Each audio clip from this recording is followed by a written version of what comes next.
सच और हक पे खड़ा है।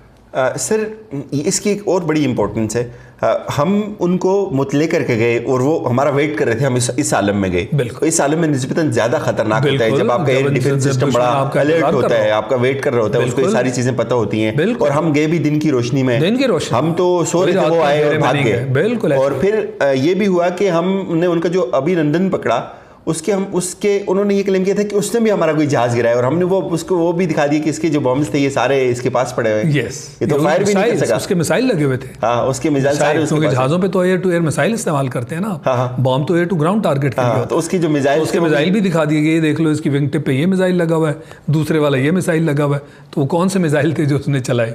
बस वही मिसाइल लगे तो हमने दिखा दिए। तो इसलिए वो तो झूठ दर झूठ है, और कोई भी चीज़ साबित नहीं हो सकी। फिर उन्होंने एक ड्रामा बनाया था कि जी F-16 हमने गिराया। वो अमेरिका ने कहा कि इनके सारे F-16 अपनी जगह मौजूद हैं, हालांकि अमेरिका तो आपका साथ दे रहा है। सही है। एक F-16 गायब होता तो अमेरिका ना बताता, जाहिर है। और फिर एक जगह उनके यहाँ ब्रीफिंग हो रही थी जिसके अंदर वो एंकर दिखा रहा है कोई ऐसी चीज़, तो बीच में ऑडियंस में एक बंदा बैठा है, वो कहता है ये F-16 का इंजन नहीं है भाई, ये MiG-21 का इंजन है जिसको तुम F-16 इंजन बना के दिखा रहे हो। तो उसने बैठे बैठे उसको शर्मसार कर दिया। उनकी आपस में तू मैं भी हुई, मगर उसने जो हकीकत थी वो बता दी।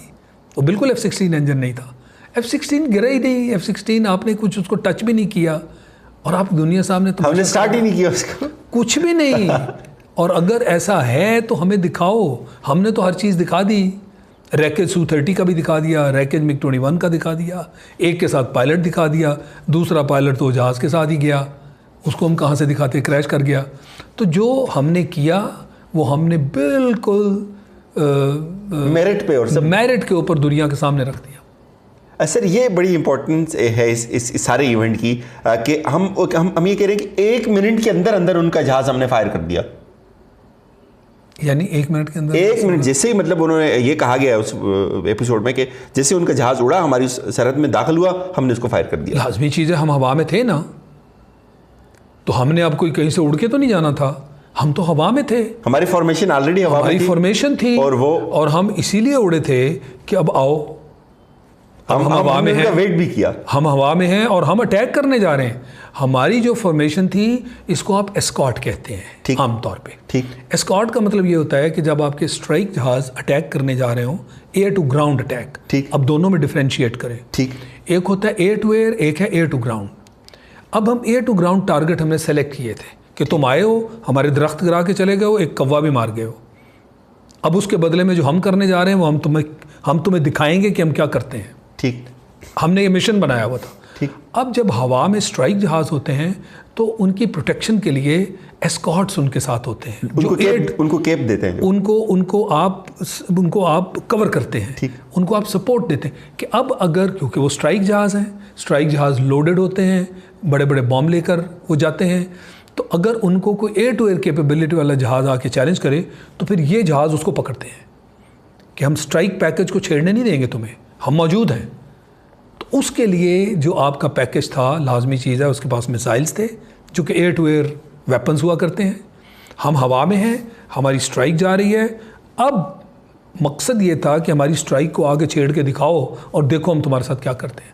हमने अपने टारगेट पे जाना है और दरख्त मारने नहीं जा रहे, कव्वे गिराने नहीं जा रहे।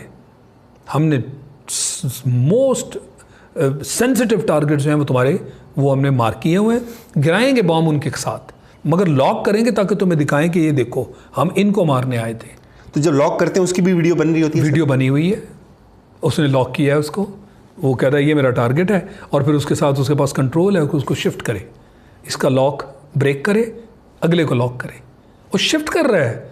वो एक TD बॉक्स होता है, टारगेट डेजिग्नेशन बॉक्स, वो शिफ्ट कर रहा है पायलट कि ये देखो मेरा ये टारगेट है, इसको मैंने लॉक किया है, मेरा बॉम्ब यहाँ जाना था, अब मैं जानबूझ के इसको लॉक ब्रेक कर रहा हूँ, मैं दूसरे पे लेके जा रहा हूँ।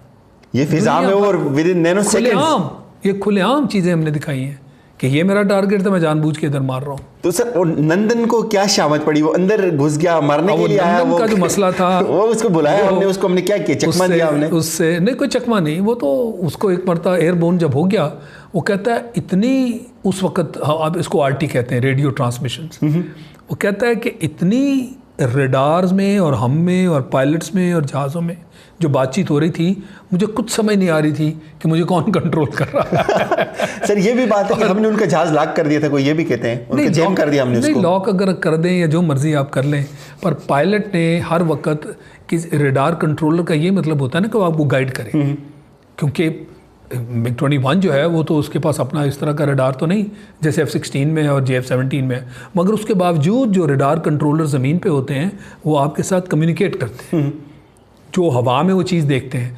आपका अपना रडार भी बता रहा होता है कि इस एरिया में ये जहाज़ हैं, आपने कौन सा लॉक करना है, किससे बचना है, जो भी करना है।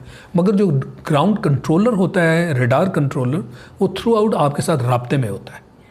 अब इतना शोर था, इतने जहाज़ थे उनके भी, और पूरी फॉर्मेशन थी उनकी भी सर? एक फॉर्मेशन नहीं जी, कई फॉर्मेशंस थी। वो तो उन्होंने जहाज़ जो है हवा में लोड कर दिए थे कि ये बच के ना जाए, ठीक, इनको आज छोड़ना नहीं है। तो अब आप देख लें, हमने उसको फिर एंगेज किया अभिनंदन को, उसको अब देखें कि वो उसको अजीब सा लफ्ज़ है मैं इस्तेमाल करूँ, वो तो गवाची गां की तरह थी, जो गुम हुई गाय होती है ना, जिसको कुछ पता नहीं होता कि मैं कहाँ जा रही हूँ, मुझे कौन पकड़ेगा, मार देगा, कहाँ पहुँचूगी। तो वो गवाची गां थी।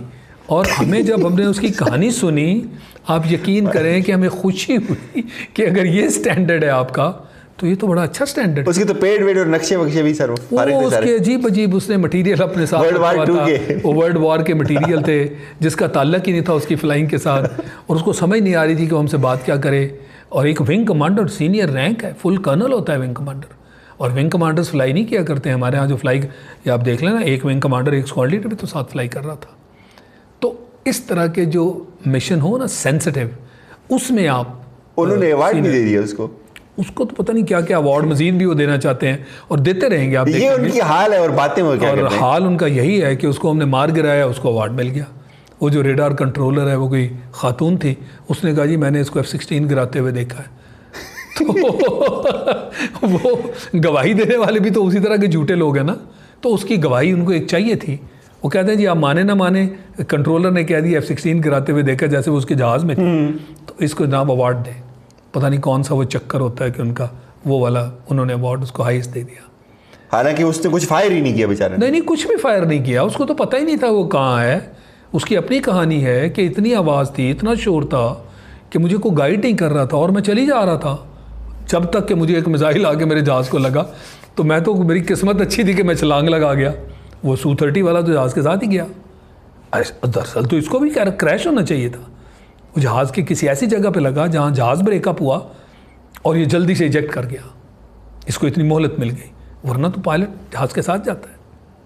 ये इसकी किस्मत में थप्पड़ थे और ये बच गया बस, और चाय भी थी, बस वो चाय पीनी थी शायद, मेरा ख्याल है अल्लाह ने उसकी किस्मत में कोई लिख दी थी कि एक आदत चाय पाकिस्तान की उसको पिला दो। और इंडिया की किस्मत में जलालत लिखी हुई थी, और वो किस्मत में जलालत थी कि एक पायलट भी हमारे हाथ आना था। मगर देखा ना, फिर खैर सगाली के जज्बे के तहत हमने उसको रिहा किया। ये भी अगेन जिम्मेदारी सर हमारी, हम कहाँ खड़े हैं। जिम्मेदारी, इखलाकियात, जनीवा अकॉर्ड, ये सारी चीज़ें कि वो प्रिजनर है, प्रिजनर को हमने मारना नहीं है, हमने उसका लिहाज करना है। और लोगों ने तो वहाँ फिर गुस्से में थप्पड़ छप्पड़ लगाया, वो हल्के हमारी फोर्सेस ने उसको रेस्क्यू कर लिया। उसने खुद कहा कि मुझे रेस्क्यू कर लिया, वो जो मार देते, उसको मार देते। जाहिर है सर, लाजमी चीज़ है कि दुश्मन का आदमी है, इसको ये कैसे बच के जाएगा।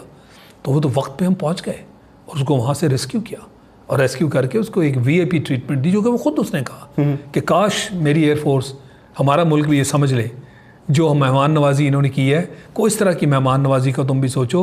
वो इतना खुश यहाँ से गया मेहमान नवाजी के बाद। तो सर हम अगर उसको ना वापस कर सकते थे ना वैसा? नहीं जी, हम लंबा कहते हैं कि इसके ऊपर मुकदमा चलाएंगे, इसके ऊपर बहुत कुछ कर सकते थे।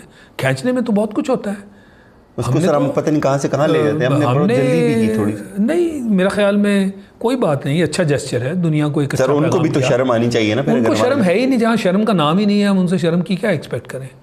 कोई शर्म है वहाँ पे? इखलाकियात का मोदी से आप तवक्को रखते हैं कि वो शख्स जो कि जाना पहचाना एक दहशतगर्द है, दहशतगर्द जमात का बल्कि हेड है, आज सिर्फ वो रुकन नहीं है, वो हेड है।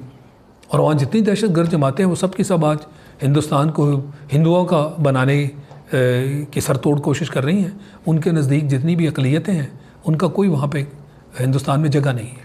सर ये जो हमने सारा एपिसोड किया और इसको ऑनर किया हमने, पूरी दुनिया ने इसको कवरेज दी। मैं देख रहा था रशियन मीडिया, स्पुतनिक ने इसको कवर किया, और सारी वो पूरी वीडियो फोटोज के साथ। इसकी सिंबॉलिक इंपॉर्टेंस क्या है पाकिस्तान के लिए, हमारे एयर डिफेंस के लिए, हमारी फोर्सेस के लिए, रेस्ट ऑफ द वर्ल्ड के लिए, फिर स्पेशली इंडिया के लिए इस वक्त जब हम एक कन्फ्लिक्ट में और एक्सलेशन हो रही है दिन ब दिन?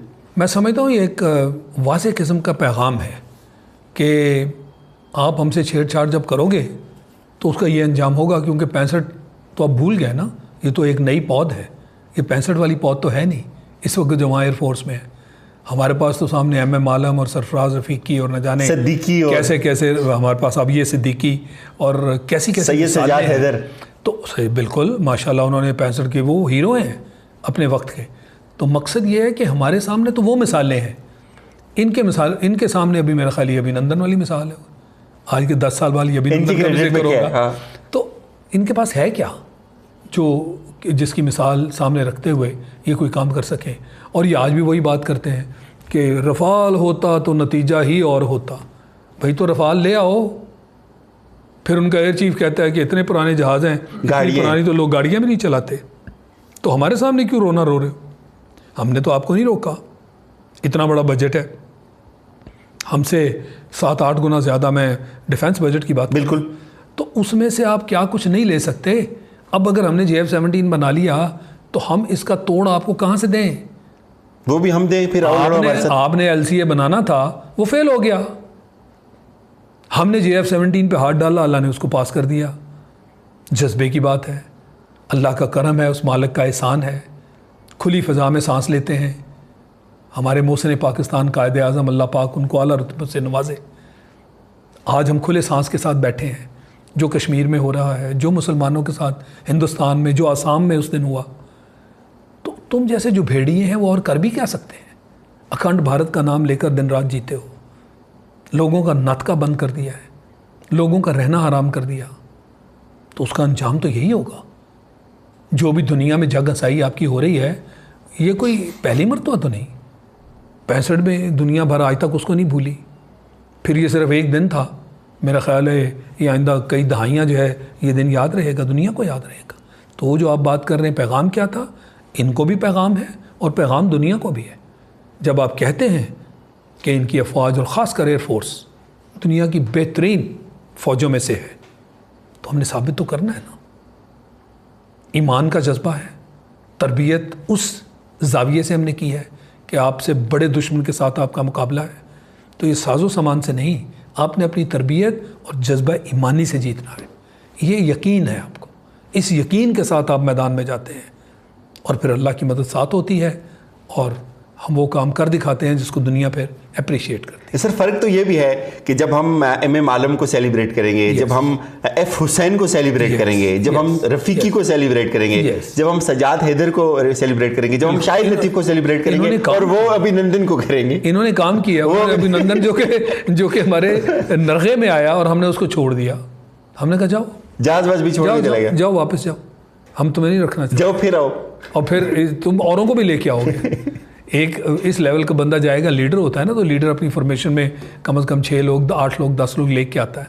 तो एक ऐसे बंदे को छोड़ोगे 8-10 और भी लाए। ये उस टाइम लीड भी कर रहा था फॉर्मेशन? उस वक्त तो खैर ये अकेला था जब ये हमने इसको गिराया है, ये अकेला। ये इस वक्त जो एयर टू एयर का रोल आप अदा करते हैं ना, फिर आप अकेले हुआ करते हैं। ये जो फॉर्मेशन हुआ करती है या एयर स्ट्राइक हुआ करती है, स्ट्राइक में आप इकट्ठे जाते हैं, फिर आप जाके इस तरह टारगेट्स होते हैं, एक फॉर्मेशन के तौर पे आप टारगेट से अटैक करते हैं। हवा में जब आप आते हैं तो 2 की फॉर्मेशन हो सकती है, 4 की भी हो सकती है, मगर जब इंगेजमेंट वगैरह होती है तो फिर आप अपने ओन पे हो जाते हैं। जो आपको अटैक है आपने उसको इंगेज करना है, किसी और पे कोई और अटैक है उसने उसको इंगेज करना है। तो इस तरह फिर ये डिवीजन हो जाती है जिम्मेदारियों की। और फिर सर वो ये भी हमारे पायलट ने कहा कि हमने सलात हाजत पढ़ी और अल्लाह से दवा की, हमारी ब्रीफिंग हुई और उसके बाद हमने सलात हाजत पढ़ी और हमने स्टार्ट किया, सेल्फ मारा हमने। फिर ईमान की बात है ना कि उसका मकसद क्या था और उसका यकीन कहाँ पे है और वो देख के सरवरा है।